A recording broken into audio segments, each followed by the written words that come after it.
Welcome to the Hype Seat. Ariella Sherman, welcome to the Hype Seat. Okay, so first and foremost, you might notice that the setup is a little bit different now than it was previously. I do. And I'm like talking to you and I'm talking to our audience too, because our full 4 listeners need to know that we are now in the Pod Plus studio. And the Pod Plus studio is brand new. It's a collaboration that we did with Pod Populi. So Pod Populi and Hype Boss have collaborated to create this Pod Plus studio. We are at the mothership here in Jupiter, mostly because my In the Hype Seat podcast was not good. Like, it was not good. Okay, so I have Ariella Sherman with me, who is my director of marketing for Meyer Lucas, and she's one of our founding partners at Hype Boss. And when we started recording the In the Hype Seat podcast, I feel like everyone collectively agreed that it was like the quality was just not good. Like, we were trying to DIY it. It just needed to be better. We could do better. We can do better.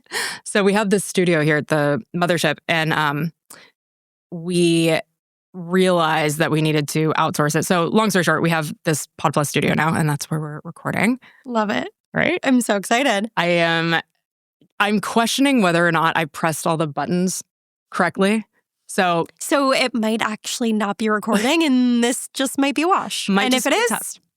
We had some fun. It's fine. We had some fun. We had some fun. Okay, so I've been trying to get you to have a recorded conversation with me, whether it be a webinar or something, specifically because I want you to, I have heard your stories a handful of times, but I want to highlight and have you explain how, let me back up. When you first started working for Meyer Lucas, you came to us we came to you, we found you, because you were a very niche local influencer. And what we needed at the time was someone that really understood social media, really understood marketing, really understood tech, and just in general, just was a smart person. Meyer Lucas is my real estate company, and we desperately needed a marketing director. And Hallie knew you. How did you guys know each other? So we actually didn't know each other well. We had met at a restaurant maybe a year prior, just running into each other.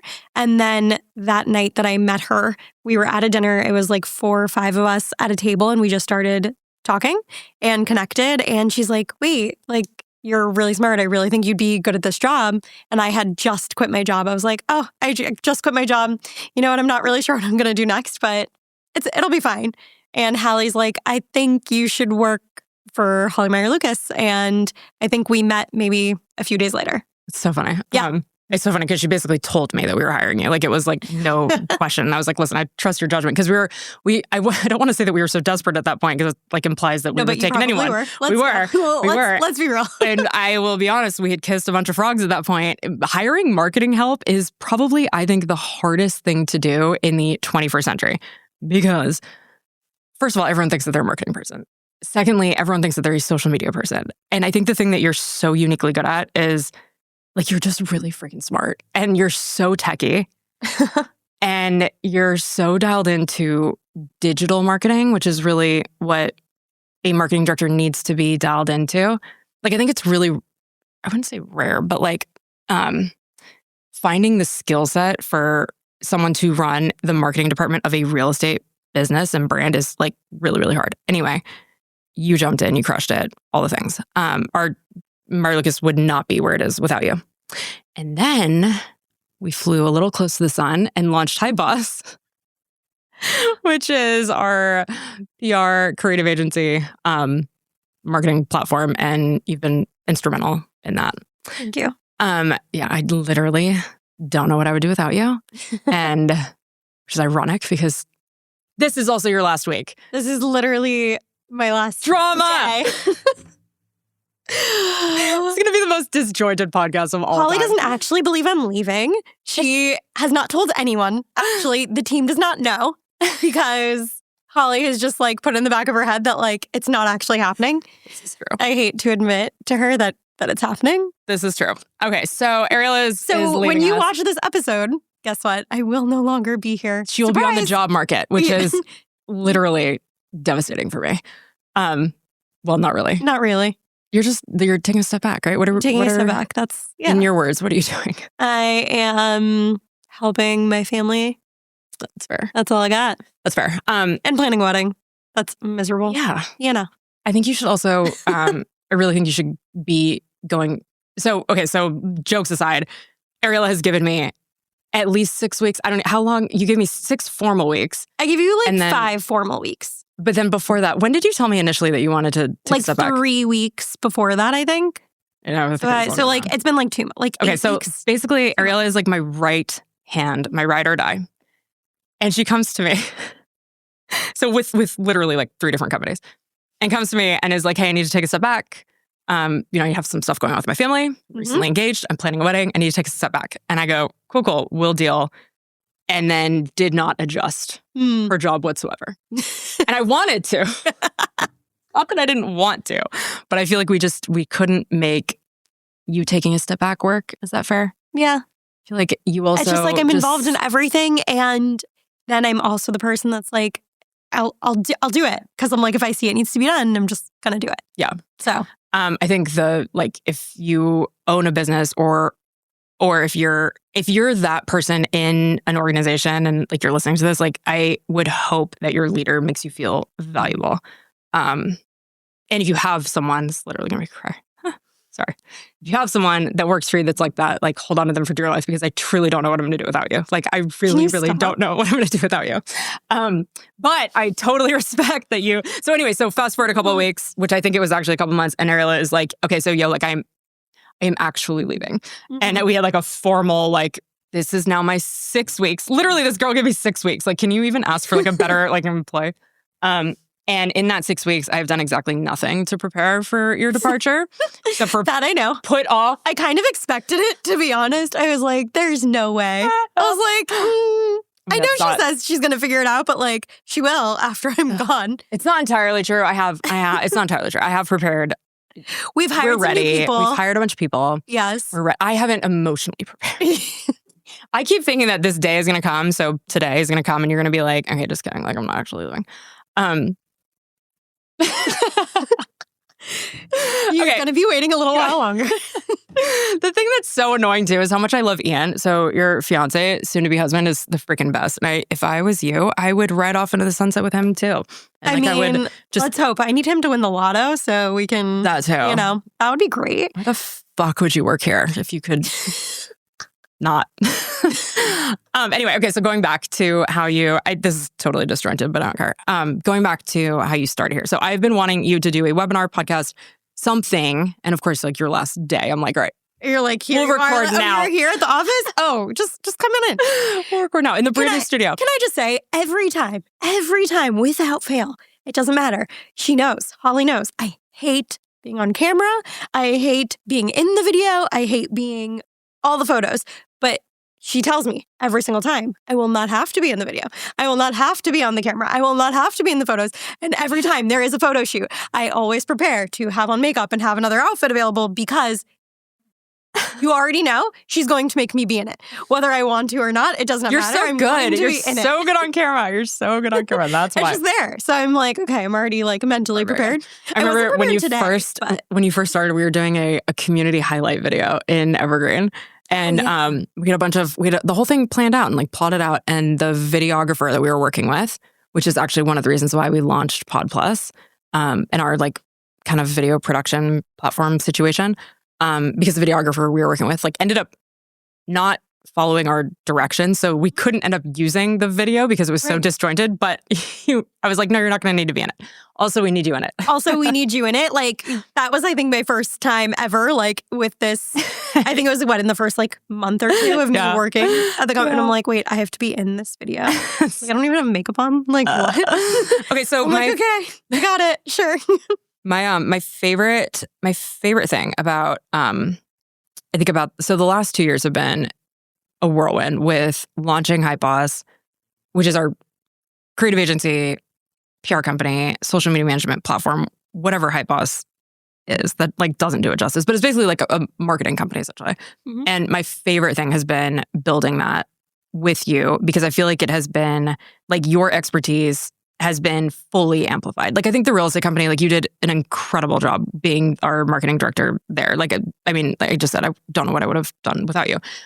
So, okay, going back to this, what I want to ask you about. Tell me about how, so when we first hired you, you are a niche local influencer. Like that is like what you're known for. Never not eating. Never not Angry eating. therapist. The hangry No therapist. one knows about the hangry therapist because it's just like a domain that I own. Okay, so tell the people why the hangry therapist though. So take us back. Okay, take us back to call. Tell us about your background, because Let's go back. I would argue that if you look at Ariella Sherman, marketing director for Meyer Lucas, pretty major real estate company, now also founding partner of Hypos, pretty major marketing entity. How does one become, like, do you have a degree in marketing? I do not. I have no degree in marketing. I did go to FSU and I was a double major in psychology, family child sciences, and then I got my master's at UCF in mental health counseling. So I am a therapist. I was registered with the state as a mental health counselor, and I am no longer because I don't do it anymore. That's why. Why did you, tell me this, why do you not, when did you make that career pivot? Like, how long after you got your master's did you realize that, like, you didn't want to be doing that anymore? So I finished my master's in 2014. I had started in the counseling world earlier than that, maybe like 2011 in college. I was working for 211, volunteering, and then started my master's, which ended in 2014.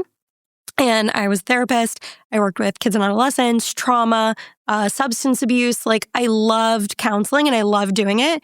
And I transitioned from being the therapist to in more managerial roles. So managing mental health facilities around the country, managing a nonprofit. And what I realized in that time, I had this like aha moment, what they call it in counseling, is that I don't need to be the one doing direct counseling to make a difference in somebody's life. And I was always on the side. Like, I had a lot of food photos. As one, if you know me, I love to eat, had a lot of food photos in my phone. And like during some of that time, I just started posting the food to Instagram just because I love to eat. And the Instagram handle is Never Not Eating. And I just started doing it because I loved it. And not accidentally, basically, became an influencer, a local influencer of like food, lifestyle, some travel, but mostly food. Did you have, so you had the Never Not Eating handle, which by the way is my favorite handle of all time. It was funny when Hallie was first telling me about you years ago, she was like, yeah, she's never not eating on Instagram. And I was like, wait, she is never not eating on Instagram, or she is never not eating on Instagram? She was like, no, handle. Because I think I was following you already, but it's such a great, it's like, I feel like it summarizes your personality in a nutshell too. Like, yeah, never not eating. Never not eating. So did you have that before you started like getting paid for food content? Yeah. Oh, I didn't know that. Yeah. So I had it like maybe, I don't know, 2016, 2015, 2016. Like, early. I started it like, and again, like it was all just on the side for fun. I've always had a full-time job. I've always like had a full-time career, and that was always just on the side for fun. So could it be something way more? Absolutely. Do I do all of the things for all of our clients and for Meyer Lucas that should I have done for that? Absolutely. But I don't know. It's just like an outlet. It's just something I love. And I got into it just because I love to eat. And then I'm able to also, in that, help businesses. And then through marketing, I can help, again, don't have to be in the counselor seat to help people, businesses, help them do better. Yeah. So the other day I was down this rabbit hole about how, you know how like Italians talk with their hands? yeah. And so do you have Italian No. lineage? Okay, because Jewish I feel and like Italian, people, they're the same thing. Oh yeah, duh. I feel like I would love to know genetically if people from Italy are more prone to being neurodivergent because of how they, right? Talk like, with their hands. Don't you feel like there's like a genetic situation Maybe. there? And they're like, right?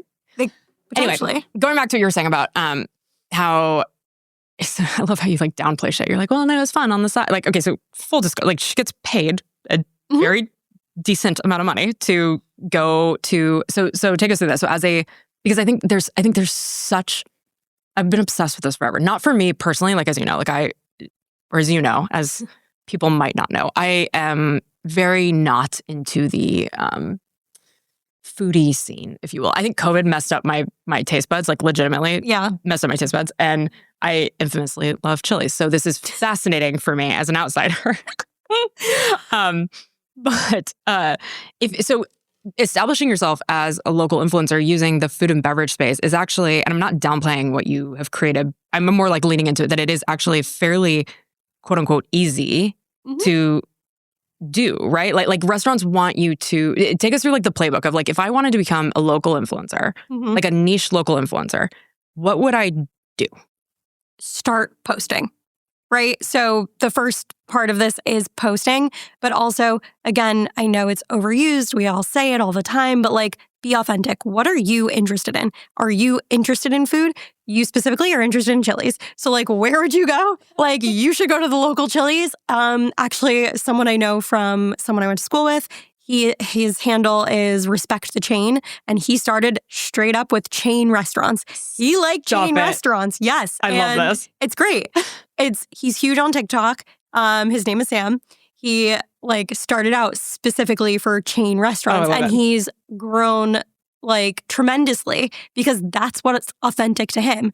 That would never work for me. I don't like a chain restaurant, except there are a couple I do like. Like, don't get me wrong.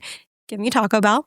Love. Okay? I love Houston's or the Hillstones. Like, give me that chain till the day I die. I love it. Capital Grille.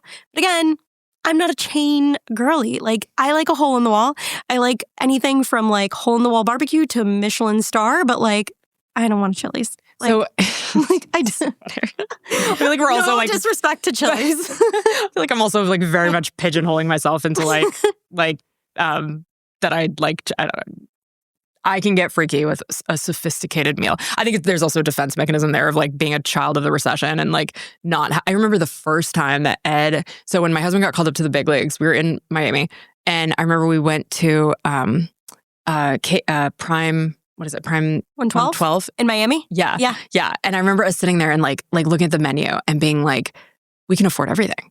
Like we can afford I mean, because you know, like when you are like when you are poor, when you don't have any money, there's the starters and the appetizers and the soups and salads and the sandwiches / handhelds, and then you flip to the entree section, and entrees are not an option. Like you can't. Right. No. Like it's like you would we would skip over the entree section of the menu because it's like not a thing. Like I would never have a steak. I would never order a steak for like. And back in the day too, during the recession, like a steak was like $25 or like $30, and it was like that's not happening on my budget. But when you got called up, we were like, we can order in the entree section. Like, entrees come with sides now, too? Like, you have to order those separately? Like, what? Tell me this, how's the dining in Tallahassee? Is it advanced? So it is, well, maybe now it is. When I was there, it was not. But yeah, when I was in college, like, I got a certain amount of money, and I sometimes had to decide, am I putting gas in my car, or am I getting groceries this week, or like, what am I doing with this? So get that 1,000%. I think that's why one of the things that I like about your content is it's very cost. I feel like your taste profile is very bougie, and I'm saying that complimentary. Like I feel like I trust your judgment. Is bougie. It's extremely bougie, and I'm bougie too. Like with a lot of things, and I trust your judgment. Like I feel like as an outsider following your content, like I trust your judgment. I trust your taste, but I also know that you're cost aware. Yeah. Like you do a good job of storytelling you storytell well in those pillars. Thank you. But at the beginning, so when you first started out, like would you tag restaurants? Like would you approach them asking if like they would pay you for some content, or like how did you? I would not. I started out really early when like influencing wasn't really a thing, and I didn't even know that this was something that could be a thing. So I just started posting the food, and then when I could, this was before you could even tag people in the posts, right? Oh, I am dating myself because I'm old. Right? Yeah. Here. But yeah, once you can start tagging places, I would tag the locations and the restaurants and tag people in it. And I just posted what I was ordering. I posted what I loved. And then I think maybe, 6 months into it, someone reached out to me, another influencer, and they're like, I'm hosting a dine. Like, do you want to come? And I had no idea what that was. I was like, wait, okay. So you want me to come to this? It was a barbecue restaurant. It was in Fort Lauderdale. And they're like, it's going to be a group of other influencers like coming to take photos. You'll have all the food for free. And I was like, oh my gosh. I was like, how cool is this? So who was hosting it? Like what? Like was it a PR company or? No, it was another influencer. And what year was this? Or when was this? Oh my gosh. I don't know. It was like 2015. It was like a really long, 2016 maybe. Oh, interesting. Really long time ago. I think it was the girls from SoFlo Foodie and like Miami girl foodie. Like she was the one who like reached out and was like, hey, like we're going to this dine. Like, do you want to come with us? And I was like, sure. I was like, that. okay. And then started getting introduced to more of this and just, And so anyone that spiraled from there. Anyone that is not in your vocabulary, like you and Hallie get invited to all the dines, media dines. So explain to the people. What is a media dine? Do you listen to Smartless? No. You know, oh God, oh, it's so good. It's such a good podcast. But they have, you know Sean Hayes from Will & Grace? Yeah. So him and, you know, Smartless is, right? Like Jason Bateman and Will Arnett. So they always like pause and will explain things for Tracy, Sean's sister. Okay. Like if they say something that's like in the industry of like the movie or the entertainment industry, they'll be like, well, for Tracy, what a media dine is. Yeah. I need like in the hype scene, I need to be like, so for Ian, what a media what is a media dine? Okay, so there are two different types of dines. So there used to be like what's called a group media dine, where like either the restaurant or someone would host like a media dine where it's like all these influencers coming to the restaurant at the same time. They're bringing out all the food and everyone's taking pictures at once. Or there are restaurants that will invite you in for a media dine where it's like you and you can bring a guest.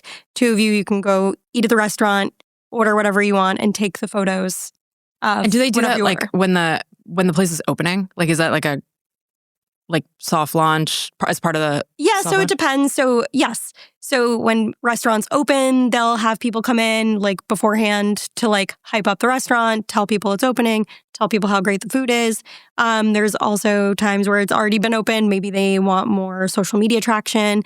Maybe they want to showcase like holiday menus or specific dishes, or like in Florida, summer is the off season. So they want to highlight certain like things like restaurant month or events going on for the summer. And so how do you get on a list to get invited to stuff like that? Asking for a friend. Purely asking for a friend. I honestly have no idea how most of these PR companies have gotten my email. I think they just like click my email in my profile or they've DM'd me.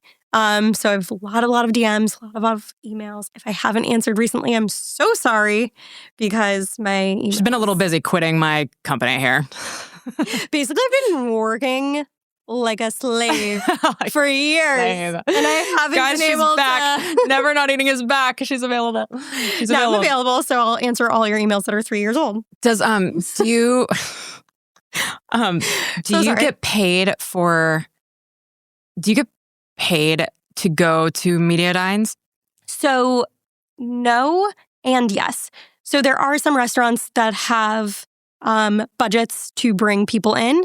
And usually with restaurants, it's a smaller budget, right? Unless it's like a big chain or somewhere with a big budget. But most restaurants, or at least the ones that I like, are mom and pop restaurants. Like they're not paying people to come in. They're inviting someone to come in and showcase their stuff in exchange for social media like coverage.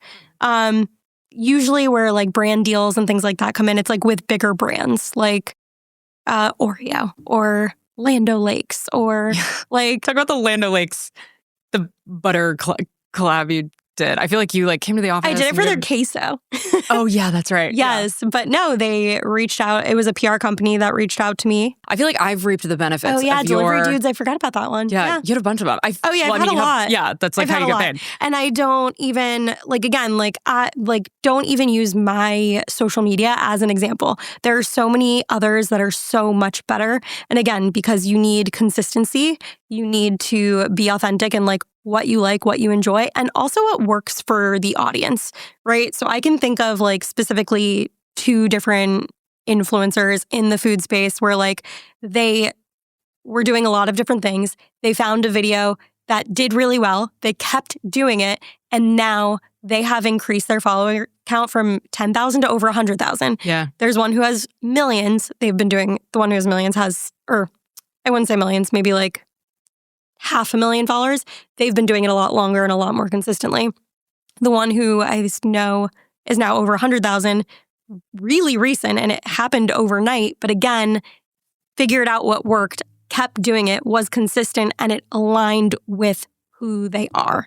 So like you have to make sure all of those things are aligning to be successful in it. And you can because do people really are well. because people are following you for your opinion. Like literally, they're following you. It's the same template if you're a real estate agent or a business where someone is hiring or following you. I think you and I have this in common, and we talk about this all the time. Like I could give two shits about my own following. Yeah. Like I just am not, and I know this is like it's fun for me. It's like cathartic to like put out content, but I'm so much better at helping other people grow. Yes. Like if I swear to God, I feel like you and I should like do this as almost like a test joke, like first one to 100,000 followers. And I feel like it would take us maybe a month. It like, would really not take not that even long. 2 seconds. It wouldn't take that long. But I don't care. Like, I don't care about my own following. Like, I like doing it. I like doing it because I know, like, people will reach out to me. They DM me, like, they're like, what are your thoughts on this? Like, did you actually like this restaurant? Where would you go for a birthday? I got recognized at an Apple store, which I thought was the crazy, in Boca. And I was like, what is going on? I called my friends. I'm like, this is so weird. I was like, I don't understand. But I don't care. Like, I'd rather, again, that's always been on the side. I've always had a full-time job, and I liked doing it for other people or helping other people get there. Yeah. Of like, this is what you need to do. Now follow this path. And I promise you, like, if that's what you want, I think you will be able there's to also like, and correct me if I'm wrong here, but I feel like we have this in common. There's like a thrill in building someone else, helping someone else build their audience. And I think probably because I have my own already figured out. Yeah. Like I spent 2 seconds on like my TikTok stuff, and it's like, okay, I know how to go viral now. Okay. And like, okay, I'm next. Like, like, let me help you. Let me help you. Let me help, like, give me your phone. Let me like record you do it. Like, now do this because I know that's going to make it, I don't care about my own. Like, and it's funny because it's not a sour grapes, like defense mechanism. Like I genuinely really, and I feel like it's like that for you too. No, it's the same thing. And honestly, it's probably because we have ADHD and we're like, it's like once I learn how to do something and I'm like, oh, I got it and I know how to do it. I'm like, okay, now I'm bored. Not bored, but like, I don't need to do it for me. But like, if you want to do it, I would love to help you get there and help you do it. Yeah. Like, I don't need to do it. I'm like, I kind of figured it out. I mastered it as much as I can. And I'm like, now I need something else. I do think though that I just want to help somebody else to do it. I feel like your retirement here, the Ariella retirement tour. If anyone wants to fund my retirement, please, if you are out there listening, I will give you my Venmo. I think it's important. At Never Not Eating. I think it's important to maybe like disclose that like she's not leaving to go live her best life because her like husband's rich. Like not like, oh, believe me, I wish it was. There's a personal reason why Ariella is taking a step back. Yes. Full stop.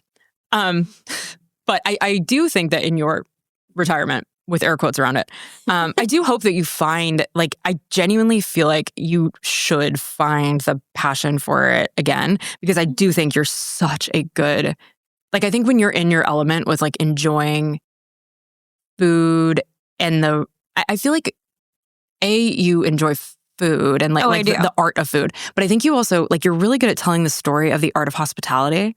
Like, I love your takes when you talk about service and like the experience. I feel like you do a really good job of storytelling around that, where a lot of other foodies like are really hyper focused on, which is fine, like hyper focused on the food fundamentally. But I think you do a really good job of explaining like the experience of a restaurant. Yeah. Well, like, do you thank you. enjoy that? Yeah, I do. So again, like, you are going for an experience at this restaurant. It's like you are choosing to spend, like someone's choosing to spend their money there. Like, and I am deciding whether if I'm posting about it, I'm like, yes, I'm endorsing where you should be doing this. And it's, believe me, I love good food. I love a hole in the wall. But I will tell you about the experience. I'm going to tell you what it's like walking through the door. If the service was good or not good, I'm going to be honest in it. And I always actually tell the people who invite me also is that I'm going to be honest. Usually I'm only posting good things. Like, so if there's a dish I liked, if there are things that I like about it, that's what I'm posting about. Because I'm not here to like bash restaurant or take away business from them. Like, that's not what I would ever want to do.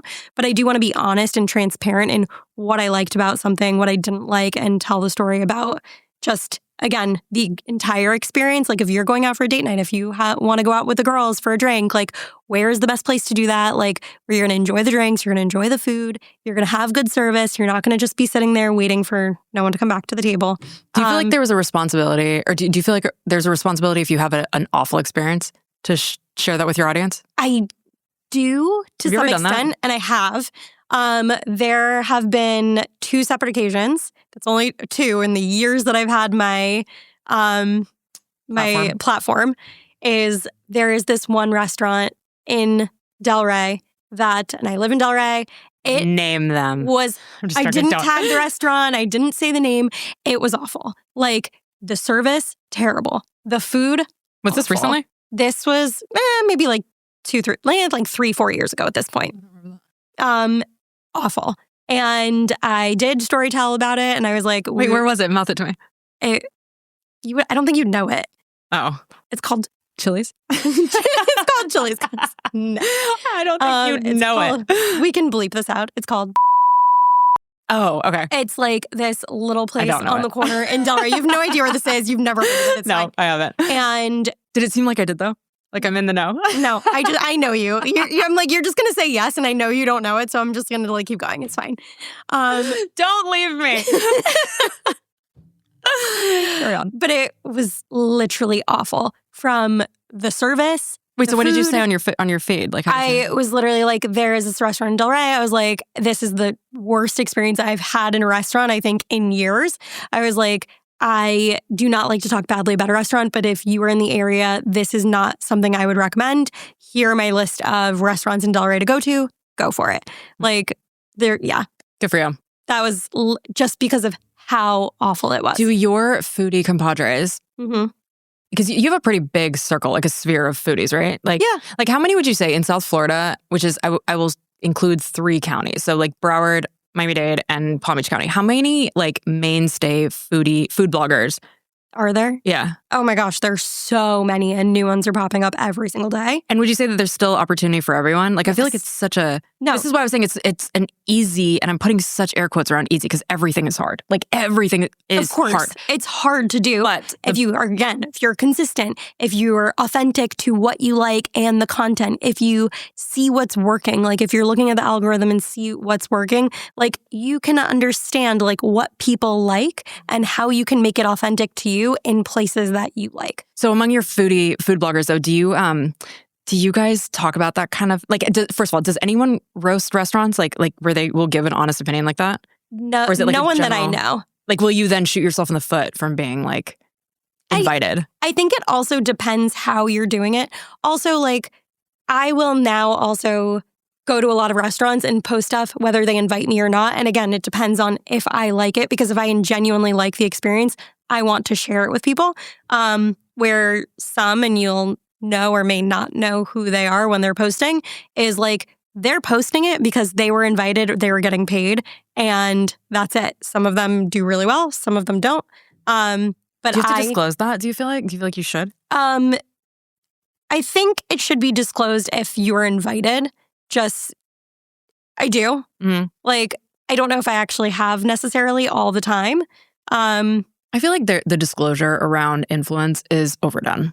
Yeah. That might be a hot take. Like, as a consumer, I don't care to see the like hashtag ad or like the hashtag like disclosure. Like, it's or almost invited like, or whatever. Yeah. I feel like, and I don't know, I feel like it's like that is like, oh my God, it's like when people give too much, and I'm like a point to the passer girl. Like I love giving credit where credit is due. I own a company called fucking Hype Boss, for God's sakes. I know. But I think that the disclosure around like giving credit to things is sometimes like way overdone. I think the media space is the worst with this. I've recently like if there's like a piece of like a video that goes out and it's like you're calling out like all the different, like the AV guy, and that like there's like a thing of like 10 different tags. And it's like just, I don't want to know if you're paid to go to the restaurant. I want to know if it was good. Like, right. But that's the problem, right?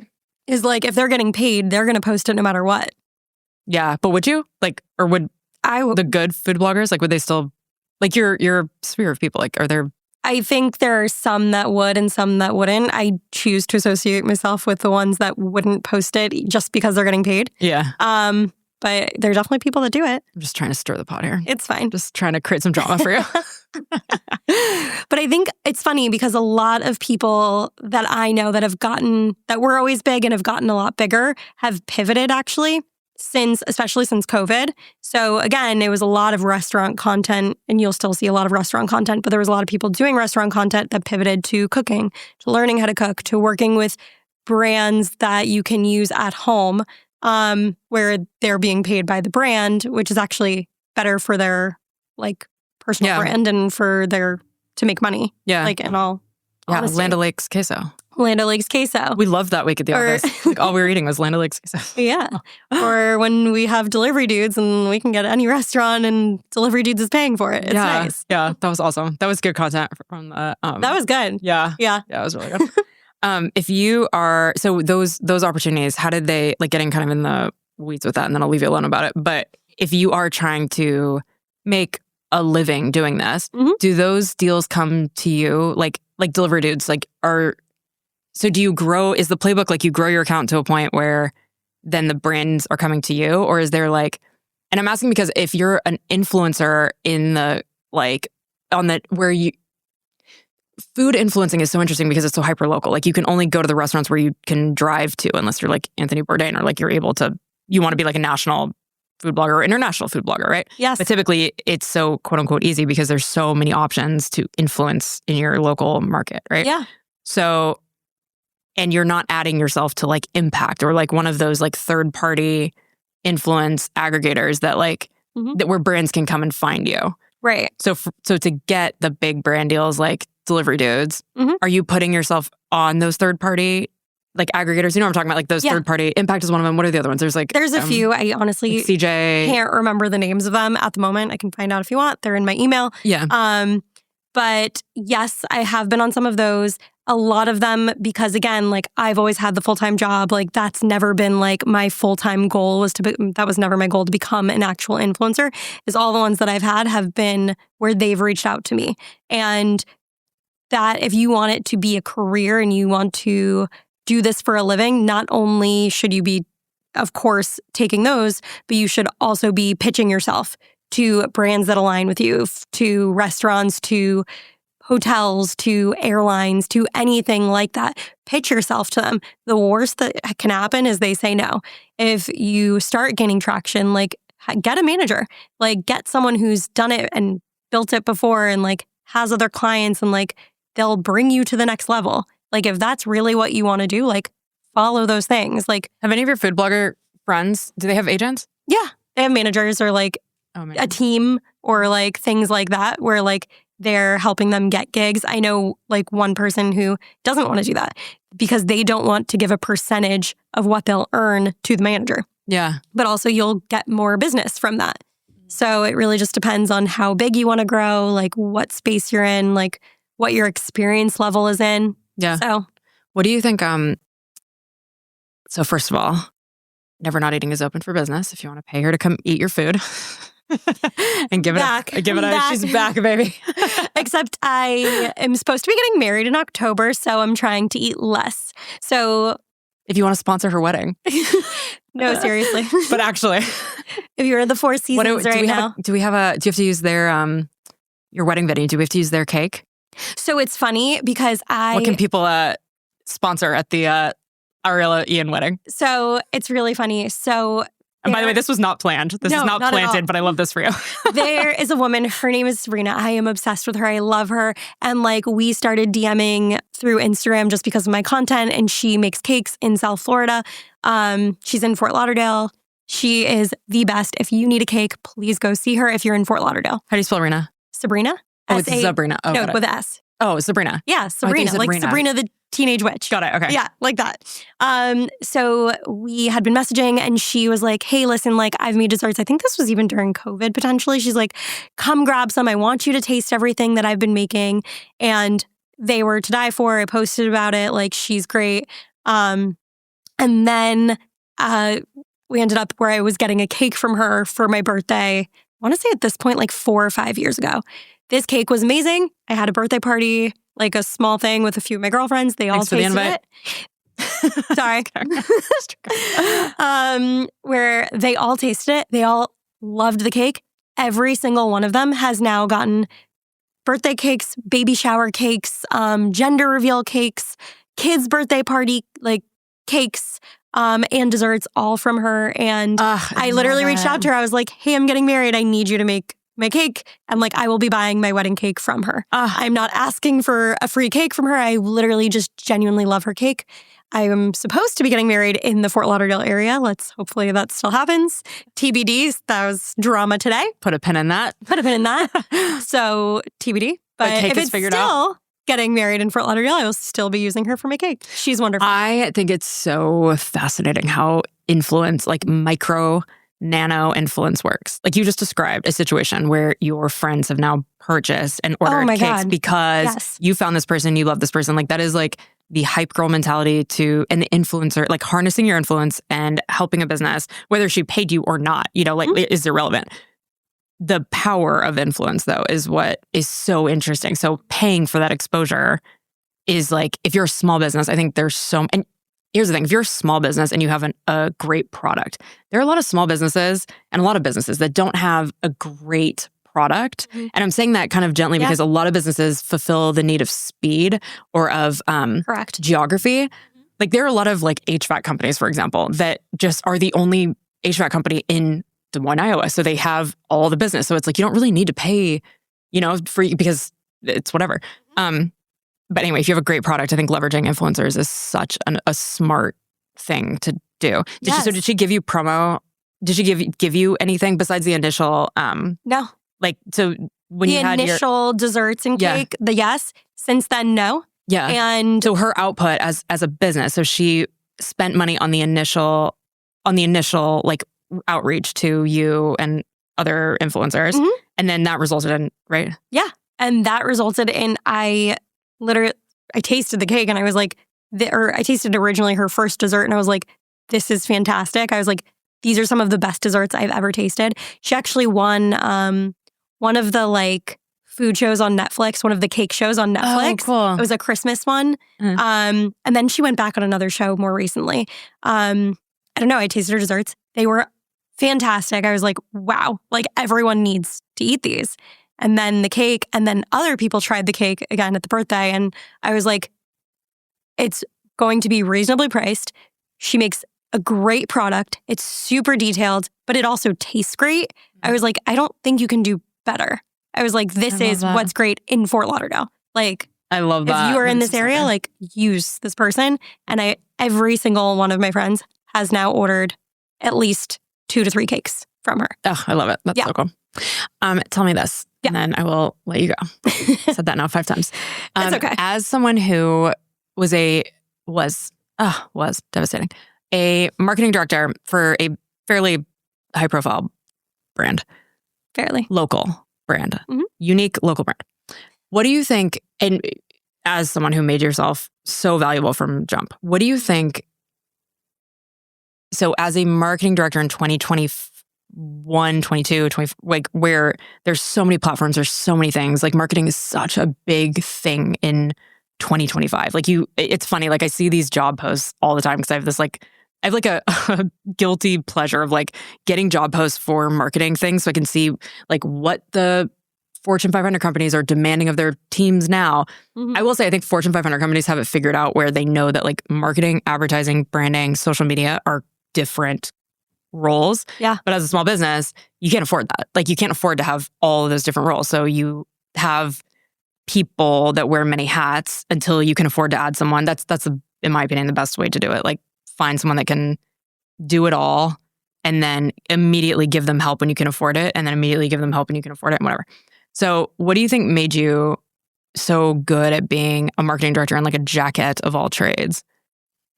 Like why were you, because your marketing experience up until that point was in a different industry entirely, right? And do you think that like stepping into a real estate, like just banter on that a little bit, like what? So it's so funny that you asked that because my first gut response is like, I don't know. But also like, I think it has to do with the person and like wanting to figure things out and wanting to learn and like being interested in it. Like, I think like those things are super important. Like if you are you are curious and like you want to learn and you work hard and like you want to figure things out, like because it's interesting to you, I don't know, you'll just get it done. I think there are people that have like a sense of urgency, not just a sense of urgency, but like also a sense of like wanting to like figure things out and help help their business grow or help whatever it is. And there are people that just don't have an interest in it. And I think those people with that attitude, with no sense of urgency or with no like drive, like you're not ever going to get it from that type of person, Yeah. I guess. I think it's more about the type of person versus like their experience level or their education background. I will say, I do think having a higher education helps. I do think having the right background experience in certain things help.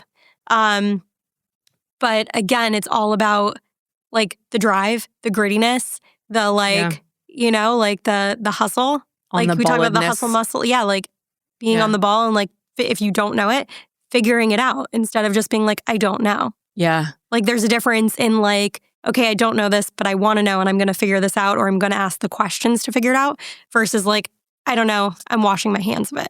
I think one of the things that I actually kind of forgot about this. When you first started, I think one of the things that made you so freaking valuable to me was how I would ask you to do something, meaning like I think also being a big picture leader with ADHD, I like to talk about what the end result is and then like how it gets done. I genuinely, it's not that I don't care. Mhm. I just don't care. Like it's like I care that that you're like happy with the process, but I don't want to like, I don't care. Yeah. And so I think one thing that I think marketing people get in the weeds on is the process of the end result. And if like you have a leader that wants the end result, it's such a mistake to ask them what the process is of getting there because big picture thinkers don't have a process for anything. Like they're not implementers. They're not like, and so I think early on what you did so well was, I remember I would come, when you would come into the office, I would ask you like, how did you do that? And you have this like laugh where you're like, no worries. It was 10 hours on the phone with support. Like you always say like, no worries. No and when worries. you're about to when you're about to give me It only took me 12 hours and 37 minutes and 18 phone calls, but I figured it out. But no worries. You lead we with got it. no worries. It's so funny because you're about to tell me that it took you an insanely long time to figure it out. No worries. Just was on support with Realtor.com for 14 hours, but no worries. Haven't called me back for 3 days, but I got it. It's okay. Or I also think that when you, like, I feel like the thing that is going to be so irreplaceable about you is that I have such a trust in you that it's either that whatever it is that I need done is either going to get done or you're going to be able to demonstrate to me why it can't be done. Instead of like, there's no giving up though, unless you're giving up because it's genuinely not going to happen. Right. Or there's no capability of it happening. But yeah. And you've there is, like, we figured can that do out. it. Yeah. Yeah. And like you've done everything to exhaust the, because also, and I think a lot of entrepreneurs have this in common where it's like I don't want to be in a position where I go, then spend 3 hours trying to figure out if you were right. Right. That it couldn't be done, you know? Mm-hmm. And so I feel like you genuinely exhausting every avenue. And like, it's hard to explain like how important that dynamic is with marketing. Right. Because like it's like everything from like our website, like you've untangled so many things over the years, like the mechanics of the like printer and the website and oh my God, the MLS. Gosh. There's so much that you were in charge of. Like, oh my God, for the love of God, if anyone listening to this is an expert in Facebook meta bullshit, please. Oh my gosh. Will pay, not a lot of money, but I will pay money to have someone come into in fact, I will invite you back just so we can sit with someone and be like, show me how to do this. Yeah. The right way. Because that business, what am I even saying? Help me. Just meta business suite, I guess, or like, it changes every day. First of all, it actually changes every week, and because they don't want you to figure it out. They do not want you to figure it out. I think they don't. They don't. I really think truly believe that. And I think that if you own a business and you're listening to this and you're frustrated with your team that can't figure out Facebook, it's not even like ads and like it's the whole thing with Meta. Don't be frustrated with your team because it's really complicated. And this is coming from two people who We're pretty smart. Can pretty much, like, you need it, name it, we'll build it. If we, like, I feel like a 12-hour threshold, like, we can pretty much do anything. Yeah. Except Facebook shit. Yeah. Anyway, I am going to miss you so much. I feel like after we're done with this recording, she should just leave, right? Like, I feel like you should just... I'm just done. You should just get up and, like, leave the building. Like, we're not going to have, like, a dramatic goodbye. We're not going to hug. Oh, we're definitely not hugging. You should just drive away. No, right? I hugged you earlier and it felt so weird. Like what? Thank you so much for everything. You've been the light of this Meyer Lucas family. The agents don't even know yet. No one knows. I know. I literally just told your dad and he's like, wait, what? What do you think I should say? Can you tell them for me? This is the official announcement. As you heard at the beginning of this, I gave 8 weeks notice. But Holly didn't want to believe that I was leaving. So now today's the day and still no one knows. So surprise. Ugh. I'm not here anymore. That I fired you. Can I actually share this? We have wait, hold on. This is really funny. So we have a client, and I'm okay with putting this on the interwebs. Please tell her. I am going to put this on the internet. Well, so we have this client who is a total nightmare, and our contract with her is up. Thank God. But we were trying to figure out how to gracefully just exit. And I was like, I'm just going to say that I fired you, just to not have to deal with because that would be a conversation ender. Did not fire her. Fought tooth and nail to try to keep her. Actually, I didn't. I feel like I was texting Ian yesterday asking him for your address. And he did tell me later, he's like, Holly asked for your address. I was like, she has my address. I work for her. I know, I couldn't find it though. And this is classic, working for me in a nutshell. I couldn't find it. So I was like, So you text the fiance basically to be like, what's your address? Because I also don't want her to know. But then he tells me that you asked for it. That's literally working for a visionary type entrepreneur in a nutshell, being prepared to answer the same question 1,000 times, even though it's Holly and I were joking the other day, what's the password for ABC12? I ask that so often. Save it. And just save it. Well, the thing is, your answer is it's on the spreadsheet. Yeah. But knowing that I know. I would never tell you it's on the spreadsheet. I would just text it to you because I know you're not going to the spreadsheet to find it. You're in it right now and you need... I'm good at a lot of things. That is not one of them. Anyway, so I text Ian asking him for your address. Yep. As one does.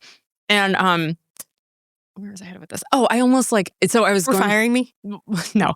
I was going back and forth with him a little bit about how and I started to type this and then I just decided not to, but that I was I feel like I should have tried to keep you, but I feel like that would have hurt our relationship maybe. Tried to convince you to stay or thrown more money at you that I don't have. I feel like it's almost better this way. And correct me if I'm wrong. No, I think so. And I'm not leaving because of I got a new job. I'm making more money. I'm making no money now. So again, if anyone needs my Venmo and wants to support my retirement, please do.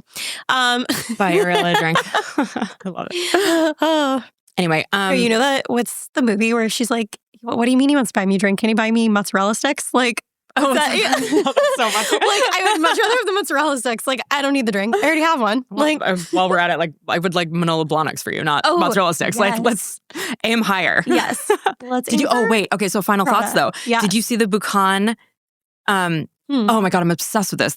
Their hospitality is crossing over into fashion. There's all this experiential stuff happening. Yeah. And I love. Did you see the Buchan and airline collaboration? No. Okay. Oh my God, I need to go look at this. Yeah. So okay. I almost texted it to you. So Buchan and I want to say NetJets. One of them, it a culinary collaboration. I love this. Right? So good. So smart. Yes. I feel like a lot of brands are doing that right now. With they are. Right? Mm-hmm. I feel like that's the future of your foodie world. I love it. I'm actually here for it. I know. Really it's the flight to Montauk, apparently. Or Martha's Vineyard, maybe? Oh, it's the direct, not the direct, but the charter that they do consistently. I love that. It's catered by Buchan now. Smart, right? Yeah, really smart. Anyway. One of the airlines was doing it with Shake Shack in the first class. Oh, interesting. Yeah. Was it our guy, Delta? It could have been Delta. I don't think it was, though. Maybe it was. Actually, it could have been. I love Delta. Was it? I think it was Delta. I think it was actually Delta. Yeah. I can't remember. I feel more should be doing that. It's 1,000%. That's such an opportunity. And the Brightline too. The Brightline should white label not white label. They should partner with a restaurant in Miami, one in Fort Lauderdale, one in Boca, one in West Palm, Orlando. You should pitch that. You're a free They're agent hear now. it here. You're a free agent now. You can do whatever you want. I love you. I love you so much. Thank you for your service.